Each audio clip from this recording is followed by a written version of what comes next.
یہ دنیا چند دن کی ہے، یہاں ہمیشہ رہنے کے لیے نہیں آئے ہیں۔ پہلے بہت زیادہ عمریں ہوا کرتی تھی، آج عمریں کم ہو رہی ہیں۔ میرے رب نے اپنے محبوب سے معراج کی رات میں ارشاد فرمایا، اے میرے محبوب، میں نے پہلے امتوں کو عمریں زیادہ دی، تمہاری امت کو عمر کم دی۔ میں نے پہلے امتوں کو دولت زیادہ دی، تمہاری امت کو دولت کم دی ہے۔ میرے آقا نے عرض کیا، میرے مولا، میری امت کو عمر کم کیوں دی گئی؟ تو رب نے فرمایا، محبوب، تمہاری امت کو عمر کم دی گئی ہے، پہلے امتوں کو عمریں زیادہ دی گئی تھی تو ان کے گناہ بھی زیادہ تھے، آپ کی امت کو عمر کم دی گئی ہے تو اس کے گناہ بھی کم ہوں گے۔ عرض کیا، مولا، جب ان کی عمر کم ہوگی اور ان کے گناہ کم ہوں گے تو ان کی نیکیاں بھی تو کم ہوں گی۔ رب نے فرمایا، محبوب، میں آپ کی امت کو ایسی راتیں عطا فرماؤں گا کہ آپ کا امتی اس رات میں قیام کرے گا، میں اس کے نامہ اعمال میں نیکیاں بھر دوں گا۔ وہ مقدس راتیں کون سی تھی؟ وہ مقدس راتیں، وہ 4 مقدس راتیں ہیں جن میں سے 2 گزر، وہ مقدس راتیں 3 مقدس راتیں ہیں جن میں سے 2 گزر گئی، ایک شب معراج گزر گئی اور ایک شب برات گزر گئی۔ اب ایک رمضان شریف میں آ رہی ہے جسے سب لوگ شب قدر کے نام سے جانتے ہیں۔ رات شب برات میں ہم نے کیا کیا؟ جس رات میں اللہ کی عبادت کرنی چاہیے، جس رات میں ہمیں قرآن کی تلاوت کرنی چاہیے، اس رات کو ہم نے بستر پہ سو کر کے گزار دیا۔ اس رات کو ہم نے کیا کیا؟ نوجوانوں نے جگہ جگہ ٹولیاں بنائی اور بائک لے کے کبھی اس چوراہے تو کبھی اس چوراہے پوری رات گشت کر کے گزار دی۔ کیا اچھا ہوتا کہ اس رات میں قضائے عمری پڑھ لیتے، کیا اچھا ہوتا اس رات میں قرآن کی تلاوت کر لیتے، کیا اچھا ہوتا اس رات میں اللہ کی عبادت کر لیتے۔ ایسی مقدس راتیں اللہ نے ہم کو عطا فرمائی، ہم نے ان مقدس راتوں کی حرمت کو نہیں جانا، ان مقدس راتوں کے مقام و مرتبے کو نہیں پہچانا۔ وہ مقدس راتیں ہمارے اور آپ کے درمیان سے گزر گئی۔ اے میرے پیارے مسلمانوں، وہ شب برات وہ مبارک رات تھی جس کے اندر اللہ تبارک و تعالی بنی کلب کی بکریوں کے بالوں سے زیادہ لوگوں کی مغفرت فرماتا ہے۔ کبھی سوچا آپ نے بنی کلب قبیلہ کون سا ہے؟ سب سے زیادہ اگر جہاں بکریاں پلتی تھی وہ بنی کلب قبیلہ تھا، اور اس وقت کی بات نہیں ہے جس وقت اللہ نے اپنے محبوب سے یہ فرمایا تھا، حضرات جب سے وہ قبیلہ بکریاں پال رہا ہے تب سے لے کر کے آخر وقت تک حضرات یہ حکم عام ہے۔ کتنے لوگوں کی مغفرت ہوئی ہوگی، کتنے لوگوں کی بخشش ہوئی ہوگی؟ کیا کوئی ایک بکری کے بال گن کر کے بتا سکتا ہے کہ بکری کے جسم پر کتنے بال ہیں؟ ارے وہ بکری کے کیا اپنے سر کے بال نہیں بتا سکتا تو بکری کے بال کیسے بتا پائے گا؟ اللہ بے حساب مغفرت فرماتا ہے اس رات میں۔ اللہ تبارک و تعالی بے شمار لوگوں کو اس رات میں بخشتا ہے، لیکن ہم نے کیا لکھا کہ اس رات کو ہم نے بستروں پہ سو کر کے گزار دیا، اس رات کو ہم نے لہو و لعب کی نظر کر دیا۔ کیا اچھا ہوتا اس رات میں موجود ہو کر کے، جمع ہو کر کے مسجد میں اپنے گناہوں سے معافی مانگتے، اپنے گناہوں سے توبہ کرتے، قرآن کی تلاوت کرتے، رب کی بارگاہ میں جھک جاتے، کہتے مولا جو گناہ ہوئے انہیں معاف فرما دے، آئندہ کبھی گناہ نہیں کریں گے۔ لیکن گناہوں کو عام کرتا چلا گیا یہ انسان۔ ایک دن موت کا فرشتہ آ گیا، دنیا چھوڑ کر کے جانا پڑ گیا۔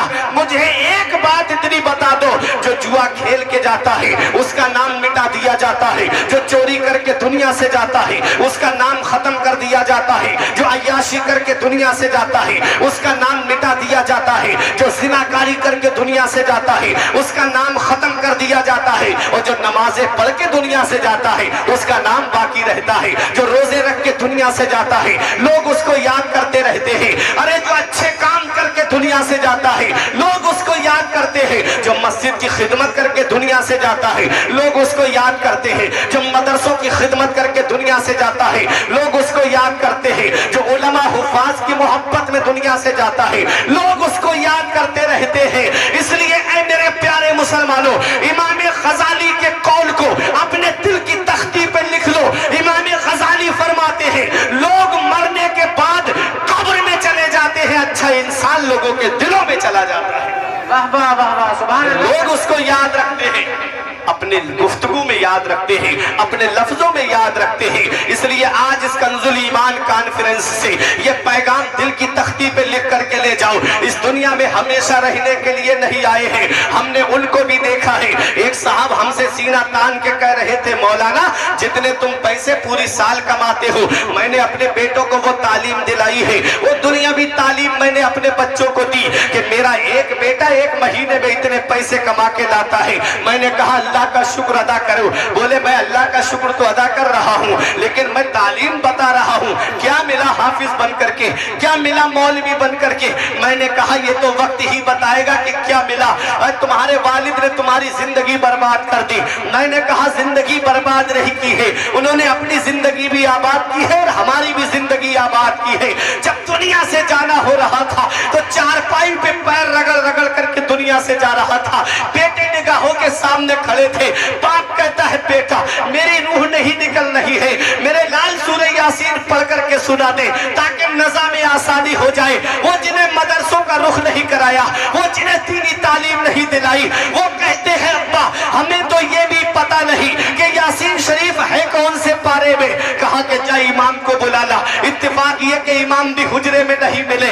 पैर रगड़ रगड़ करके दुनिया से चला गया। जिसकी तालीम पे लाखों रुपये खर्च किए, जिसकी तालीम पे करोड़ों रुपये खर्च किए, आज मैं दुनिया से जा रहा हूँ। वो औलाद मेरे काम नहीं आ रही है। मुझे बताओ प्यारे मुसलमानों, दुनिया से चला गया। अब औलाद को ये भी नहीं पता कि कफन कितना दिया जाता है, मर्द को कफन में कितने कपड़े दिए जाते हैं, औरत को कफन में कितने कपड़े दिए जाते हैं। किसी जानने वाले ने बता दिया कि मर्द को कफन में 3 कपड़े दिए जाते हैं, औरत को कफन में 5 कपड़े दिए जाते हैं। रात कफन का इंतजाम हो गया। अब जब नमाज जनाजा का वक्त करीब आया तो मुसल्ले पे इमाम साहब खड़े होके कह रहे थे, अरे नमाज जनाजा पढ़ाने की इजाजत दो। तो दूर छोटा सा रुमाल सर पे रख के तीनों बेटे अलग खड़े होकर के कह रहे थे, इमाम साहब नमाज जनाजा पढ़ाओ। वो जो चारपाई में जिसका जिस्म पड़ा हुआ है, वो चौराहे पे खड़े होके कहता था कि मैंने अपने बेटों को ये बनाया है, कहता था मैंने ये डिग्री दिलाई है, मैंने ये तालीम दिलाई है, मेरा बेटा इतने कमाता है। अब उसकी रूह की चीखें कोई नहीं सुनता। उसकी रूह पुकार पुकार के कह रही थी, अरे सालिम काश मैंने तुझे दुनियावी तालीम न दिलाई होती, बल्कि मैंने तेरा दाखिला मदरसे में कराया होता। तू मदरसे की टूटी हुई चटाई पे बैठ करके कुरान को हिफ्ज कर लेता, कुरान को तालीम को हासिल कर लेता, आलिम दीन बन जाता। तो दूर खड़ा नहीं होता, बल्कि मुसल्ले पे खड़े होकर जनाजे की नमाज पढ़ाता नजर आता। नारे तकबीर, नारे रिसालत, मसलके आला हज़रत, एजाज़े कुरान, शाने कुरान। वाह वाह सुभान अल्लाह। ये वक्त आना सब पे है, ये घड़ी आनी सब पे है, ये टाइम आना सब पे है, ये लम्हा आना सब पे है। क्योंकि मौत एक ऐसा रास्ता है जिसे हर एक को चलना है। मौत एक ऐसा जाम है जिसे हर एक को पीना है। मौत एक ऐसी सवारी है जिस पे हर एक को सवार होना है। चाहे अमीर हो वो भी दुनिया छोड़ के जाएगा, गरीब हो वो भी दुनिया छोड़ कर जाएगा, पैसे वाला हो वो भी दुनिया छोड़ कर जाएगा, बिल्डिंगों में रहने वाला हो वो भी दुनिया छोड़ कर जाएगा। जब जाना ही सबको है तो क्यों ना हम अपनी आखिरत की तैयारी कर ले, क्यों ना हम अपनी आखिरत को संवार ले। जब दुनिया से जाना हो तो एक नेक इंसान बन करके दुनिया से जाए और अपने पीछे अपनी औलाद को इस हाल में छोड़ करके जाए कि जब इधर जनाजा उठने वाला हो तो वो लड़ाई बंटवारे की ना करे, बल्कि सरहाने बैठ करके कुरान की तिलावत करते हुए नजर आए, सरहाने बैठ करके अल्लाह का मुकद्दस कुरान कलाम पढ़ते हुए नजर आए। हजरात जब वो कुरान की तिलावत करेंगे तुम समझते हो बच्चा हाफिज बन गया तो इसकी जिंदगी खराब हो गई, बच्चा आलिम बन गया तो इसकी जिंदगी खराब हो गई। आओ मैं आपको एक हदीस पाक सुनाता हूँ। मदीने वाले मुस्तफा इरशाद फरमाते हैं जन्नत में मुख्तलिफ दर्जे हैं, मुख्तलिफ दर्जों में आम मोमिन का दर्जा अलग है। मैं यहाँ इसको फैला करके आपको समझाने के तौर पे बोल रहा हूँ। आम मोमिन का दर्जा अलग होगा, खास मोमिन का दर्जा अलग होगा, मुत्तकीन के दर्जे अलग होंगे, मुसल्लीन के दर्जे अलग होंगे, हजरात उन्हीं में औलिया के दर्जे अलग होंगे, अब्दाल का दर्जा अलग होगा, औताद का दर्जा अलग होगा, अफराद का दर्जा अलग होगा, इमामान का का दर्जा अलग होगा, अख्ताब का दर्जा अलग होगा, अगवास का दर्जा अलग होगा, फिर उसके बाद अइम्मा मुस्तहिदीन के दर्जे होंगे, सहाबाए किराम के दर्जे होंगे, अंबिया और मुरसलीन के दर्जे होंगे। सब आम दर्जे की मैं बात कर रहा हूँ। आम मोमिन जिस दर्जे में होगा उस दर्जे से उसको बुलंद कर दिया जाएगा, उसका प्रमोशन हो जाएगा, उसे ऊपर वाले दर्जे में जगह मिल जाएगी। वो रब की बारगाह में अर्ज करेगा, मौला या रब्बे ऐना दी हाजा, मेरे मौला मुझे ये प्रमोशन कैसे मिला? मौला मैं जिस दर्जे में था उस दर्जे से मैं बुलंद दर्जे में कैसे आ गया? तो रब की रहमतें जवाब देंगी, बे इस्तिगफारे वलदे का लक, तेरे बेटे के तेरे लिए दुआएं मगफिरत करने की वजह से तेरा बेटा तेरे लिए दुआएं मगफिरत कर रहा है। अब मुझे बताओ प्यारे मुसलमानों, बेटा जमीन पे दुआएं मगफिरत कर रहा है और बाप का दर्जा वहां बुलंद हो रहा है। अब अपनी औलाद को इस हाल में छोड़ करके जाना, तुम क्या समझते हो? बेटा इंजीनियर बन गया तो कामयाब हो जाएगा, बेटा डॉक्टर बन गया तो कामयाब हो जाएगा, बेटा प्रोफेसर बन गया तो कामयाब हो जाएगा, बेटा मास्टर बन गया तो कामयाब हो जाएगा। हाँ हाँ मैं मानता हूँ, डॉक्टर बना तो पैसे कमाएगा, इंजीनियर बना तो दौलत कमाएगा, प्रोफेसर बना तो पैसे ला करके तुमको देगा। अगर तुमने दीनी तालीम हासिल नहीं कराई, कुरान और हदीस का इल्म अपनी औलाद को नहीं दिया, तो वो ताज तुम्हें नहीं दिला सकता जो ताज एक आलिम दीन के माँ बाप को अल्लाह कयामत में अता फरमाएगा। इस हाफिज कुरान के माँ बाप को अल्लाह कयामत में वो ताज अता फरमाएगा। मन क़रा अल कुरान व अमिला बिमा फी उलबिसा वालिदाहु ताज यौमल क़ियामती दौहु ahsanu का शम्स, जो कुरान पढ़े और उस पर अमल करे, अल्लाह कयामत के दिन उसके माँ बाप को ऐसा ताज अता फरमाएगा जिसकी रोशनी आसमान के चांदो सूरज से भी ज्यादा। वाह वाह वाह, सुभान अल्लाह, तो ये ताज एक हाफिज कुरान के माँ बाप को मिलेगा, एक आलिम दीन के माँ बाप को मिलेगा। अल्लाह अकबर। ये कुरान जिसने अपने सीने में बसा लिया, जिसके सीने में कुरान आ जाए वो सीना और सीनों से मुमताज हो जाता है, वो सीना और सीनों से मुनफरिद हो जाता है। रब कुरान में फरमाता है, हमने कुरान को नाजिल किया, हम ही कुरान की हिफाजत फरमाने वाले। बेशक बेशक। तो कुरान की हिफाजत रब फरमा रहा है।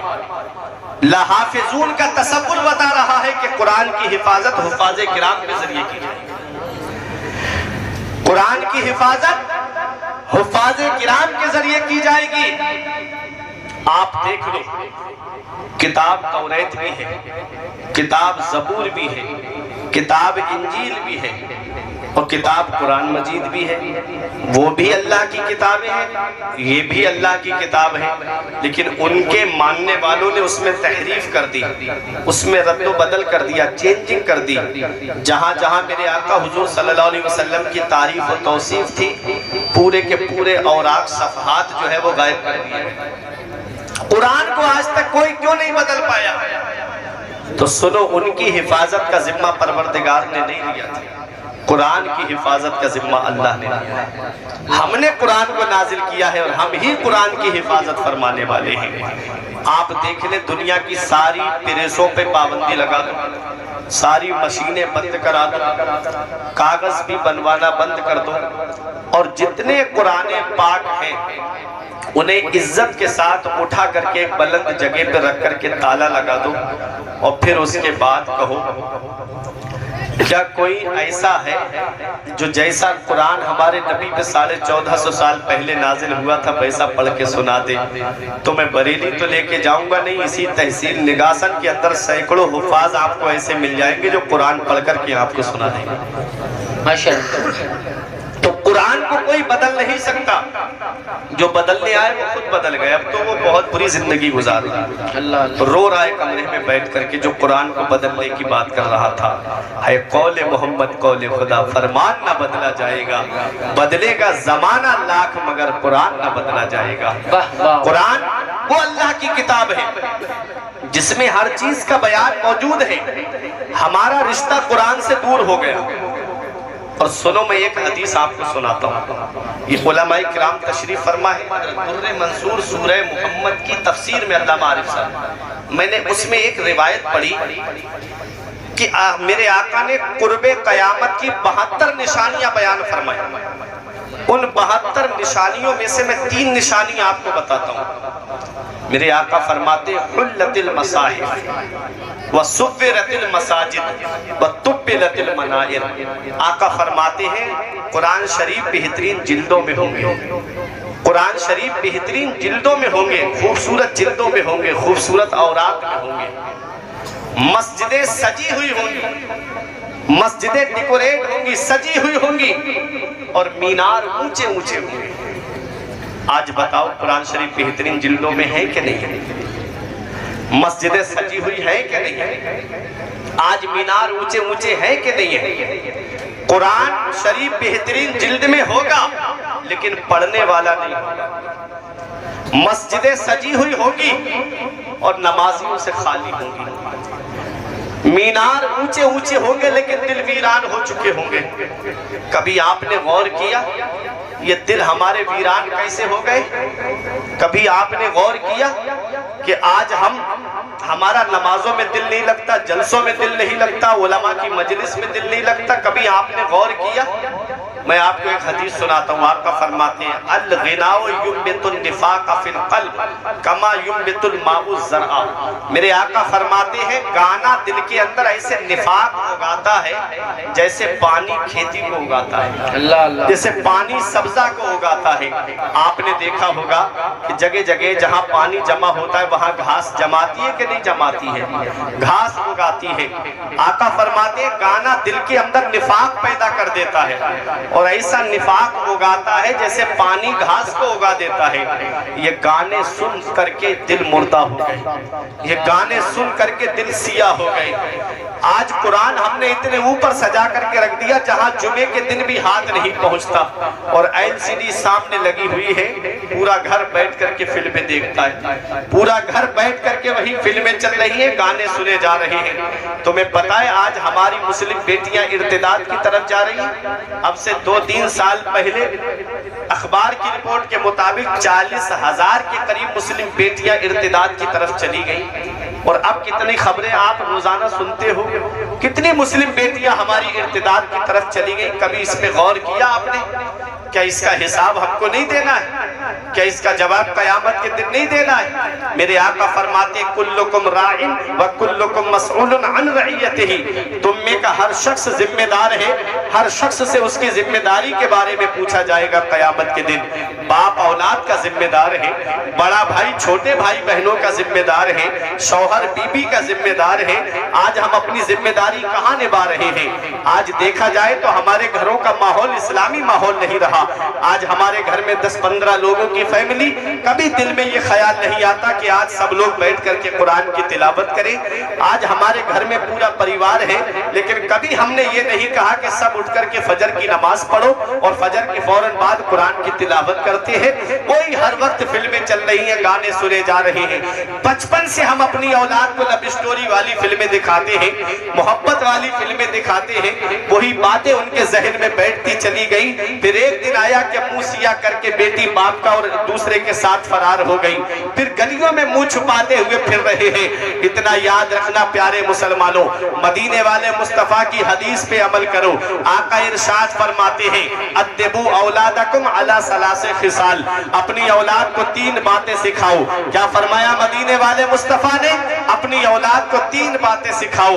حب نبیکم، اپنے نبی کی محبت ان کے دل میں ڈال دو، اپنے نبی کا پیار ان کے دل میں ڈال دو. جس کے دل میں نبی کی محبت ہوتی ہے، جس کے دل میں نبی کا پیار ہوتا ہے، جس کے دل میں نبی کی سچی عقیدت ہوتی ہے، کوئی اس کے ایمان کو لوٹ نہیں سکتا، کوئی اس کے ایمان کو ڈگمگا نہیں سکتا. جس کے دل میں نبی کی محبت ہوتی ہے. اب بتاؤ نبی کی محبت کب پیدا ہوگی؟ جب 15 سال کا ہو جائے گا تب نبی کی محبت دل میں ڈالنی ہے. جب 20 سال کا ہو جائے گا تب نبی کی محبت دل میں ڈالنی ہے. بچپن ہی سے اپنی اولاد کے دل میں نبی کی محبت ڈالنی ہے. ہم نے بچپن ہی سے اسے گانے سنانے کا عادی بنا دیا، بچپن ہی سے ہم نے اسے فلمیں دیکھنے کا عادی بنا دیا، بچپن ہی سے ہم نے اسے گیم کھیلنے کا عادی بنا دیا، بچپن ہی سے ہم نے اس کے ہاتھ میں موبائل دے دیا. وہ کیا نبی سے سچی محبت کرے گا؟ یہی وجہ ہے کہ آج آپ ماحول دیکھتے جا رہے ہو، یہی وجہ ہے کہ آج جس ماحول سے ہم گزر رہے ہیں یہ ماحول بڑا پرفتن ماحول ہے. اس ماحول کے اندر صرف زبانی دعویٰ کیا جاتا ہے کہ ہم نبی کے نام پہ گردن کٹا कटा देंगे। जो कौम नबी के नाम पे 3 घंटा नबी की महफिल में नहीं बैठ सकती, जो कौम 10 मिनट अल्लाह की इबादत में लगते हैं, जो कौम मस्जिद में 10 मिनट इबादत करने के लिए नहीं जा सकती, वो क्या नबी के नाम पे गर्दन कटाएगी? वो क्या अपने रब के नाम पे गर्दन कटाएगी? झूठा दावा है, झूठी है मोहब्बत तेरी। इतना याद रखना प्यारे मुसलमानों, जिनके दिल में नबी की मोहब्बत होती है, जिनके दिल में नबी का प्यार होता है, कैसा भी तूफान क्यों ना आ जाए, उनके ईमान को कोई हिला नहीं सकता। जिसके दिल में नबी की मोहब्बत होती है, कैसा भी हवा का झोंका क्यों ना आ जाए, उसके ईमान को कोई हिला नहीं सकता। आओ जरा तारीख उठा करके देखो, हजरत अम्मार इब्ने यासिर का नाम आपने सुना होगा। जब नबी का कलमा पढ़ लिया, कुफारे मक्का ने नारे तकबीर, नारे रिसालत, मसलके आला हजरत, शायरे हिंदुस्तान जनाबे मोहतरम सईद अख्तर जोखनपुरी, नारे तकबीर, नारे रिसालत। देखिए शायर इस्लाम सईद अख्तर साहिब किबला की आमद हो चुकी है। मेरे फौरन बाद आप उनको सुनेंगे। जरा मोहब्बत से हाथ उठा के बोलिए सुभान अल्लाह। आका इरशाद फरमाते हैं, जिसके दिल में, अपनी औलाद के दिल में नबी की मोहब्बत डाल दो। अब मैं बताऊं आपको, जिसके दिल में नबी की मोहब्बत है, कोई उसके ईमान को हिला नहीं सकता।